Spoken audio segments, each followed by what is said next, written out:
Every afternoon, at almost exactly 4 o'clock, a young father pushed a stroller through Brookhaven Park. The route hardly ever changed. Past the duck pond, around the old oak tree, across the little wooden footbridge, then once around the flower garden, before heading home. Some afternoons, the baby slept peacefully. Those were the easy days. Other afternoons, she cried almost the entire walk.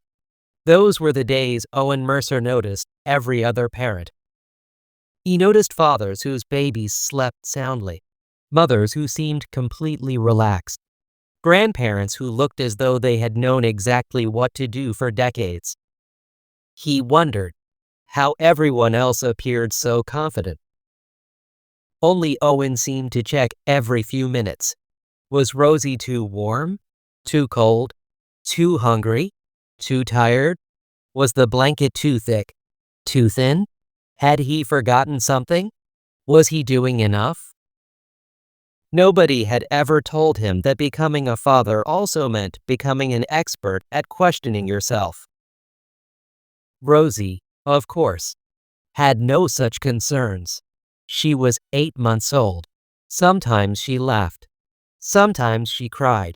Sometimes she did both within 30 seconds. On one particularly warm afternoon, she cried all the way across the park. Owen tried everything.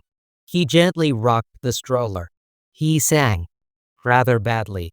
He stopped beneath the shade of an old maple tree. He checked the bottle. He checked the blanket. He even made funny faces. Rosie remained completely unconvinced. Owen smiled tiredly. I've officially run out of ideas. A quiet voice nearby replied, happens to every father. Owen looked up. An elderly man sat on the same park bench he had passed dozens of times before, neatly dressed, walking stick resting beside him, kind eyes, a gentle smile that suggested he wasn't laughing at Owen, only remembering. I don't think we've met, the older man said. My name is Henry Callow. Owen, he smiled apologetically. And this determined young lady is Rosie. Henry looked toward the stroller. Rosie had stopped crying just long enough to study the new face. Hello, Rosie, he said softly. She stared at him for several thoughtful seconds.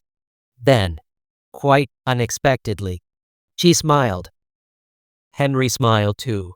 Well, I seem to have arrived at exactly the right moment. Owen laughed. I've been trying that for 20 minutes. Henry nodded thoughtfully. So had I. Owen looked puzzled. When my first daughter was 8 months old, Henry smiled.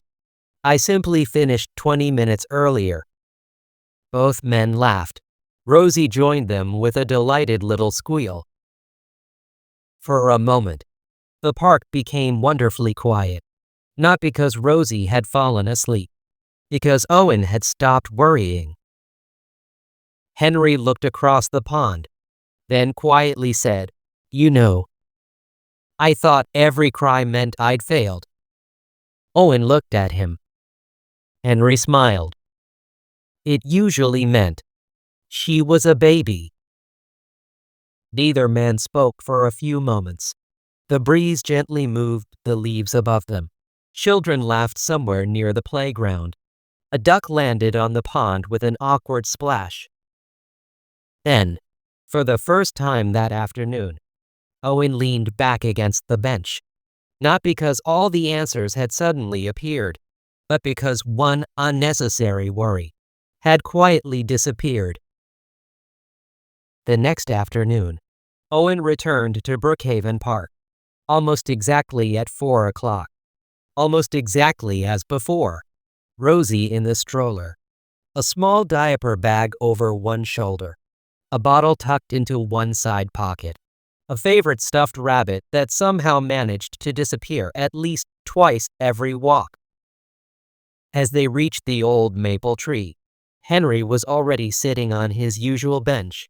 A paperback book rested beside him, closed, as though he had been watching the ducks more than reading. Henry smiled. "Good afternoon." "Good afternoon." Owen smiled back. Rosie waved both arms enthusiastically. Henry accepted this as a proper greeting.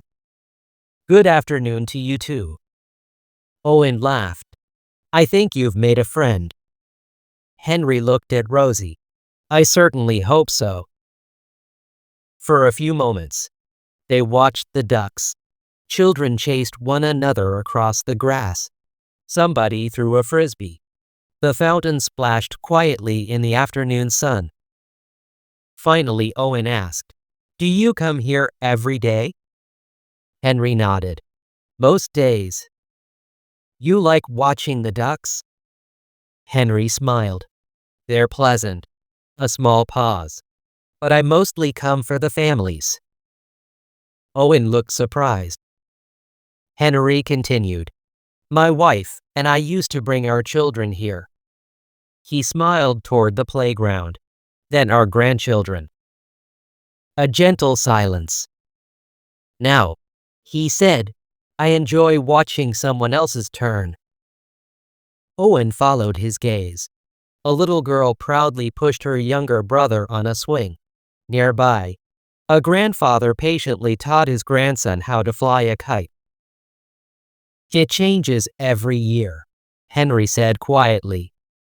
"But somehow, it's always the same park." Owen smiled. "I've never thought about it like that."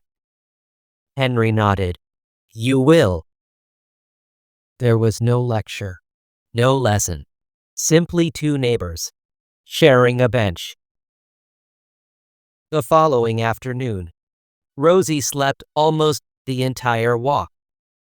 Owen quietly sat beside Henry. "I think she's making up for yesterday." Henry laughed. "My oldest daughter once slept through an entire family picnic." "Really?" Henry nodded. "We were terribly worried." "What happened?" "She woke up." Owen laughed. "And?" Henry shrugged. "She was hungry." Both men laughed again. Henry never offered instructions. Never said, "You should." Never said, "When my children were young," unless Owen had asked first. Instead, he told stories. Small stories. Ordinary stories. Stories that somehow made Owen feel less alone. One afternoon, Owen admitted something he hadn't even told his wife. "Sometimes, I'm afraid everyone else knows what they're doing." Henry looked toward the pond. "I used to think exactly the same thing." Owen waited. Henry smiled. "Then one day, I discovered every parent was secretly looking at every other parent, wondering exactly the same thing." Owen laughed. "So nobody knows?" Henry smiled warmly. "Oh, we all learn. A child at a time." For a while, they simply watched Rosie sleeping peacefully beneath the shade of the maple tree. Finally, Henry stood, picked up his walking stick. As he prepared to leave, he looked at Owen. "You know, I've been tempted to give you advice several times." Owen smiled. "I thought you might have been." Henry laughed. "But I won't." "Why not?" Henry looked at Rosie, then back at Owen. "Because she doesn't need another father." A gentle smile. "She needs hers." Then he slowly walked home, leaving Owen sitting quietly beneath the maple tree. For a long time, Owen watched Rosie sleeping. Then he smiled to himself. For the first time, he wasn't trying to become someone else's idea of a good father. He had quietly begun becoming Rosie's. The following week, Rosie discovered that she could clap. Not always, not rhythmically, but enthusiastically. Every successful clap was followed by a look of complete astonishment, as though she couldn't quite believe she had managed it herself. Owen applauded every single one. "Well done," Rosie beamed, then immediately forgot about clapping, because a squirrel had become much more interesting. Henry watched from his bench, smiling quietly. Children, he thought, never stay in one chapter for very long. One afternoon, rain arrived unexpectedly. Parents hurried toward their cars. Children laughed as they splashed through puddles. The park emptied within minutes. Only Owen remained beneath the large pavilion beside the playground. Rosie sat in her stroller, watching the rain with complete fascination. A few moments later, Henry appeared, walking a little more slowly than usual beneath a large umbrella. "I thought I might find you here," Owen smiled. "I wasn't sure she'd appreciate getting soaked." Henry looked at Rosie. She was reaching both hands toward the falling rain, trying to catch it. "I don't believe she minds." They stood together, listening to the rain drumming softly on the wooden roof. After a while, Owen spoke. "You know, I've stopped trying to do everything perfectly." Henry nodded. "And?" Owen smiled. "I think Rosie likes me better." Henry laughed. "I suspect Rosie always liked you." He looked kindly at the young father. "The difference is, now you're beginning to like being Rosie's father." Owen didn't answer immediately, because Henry was right. For the first months, Owen had measured himself against every other parent he met.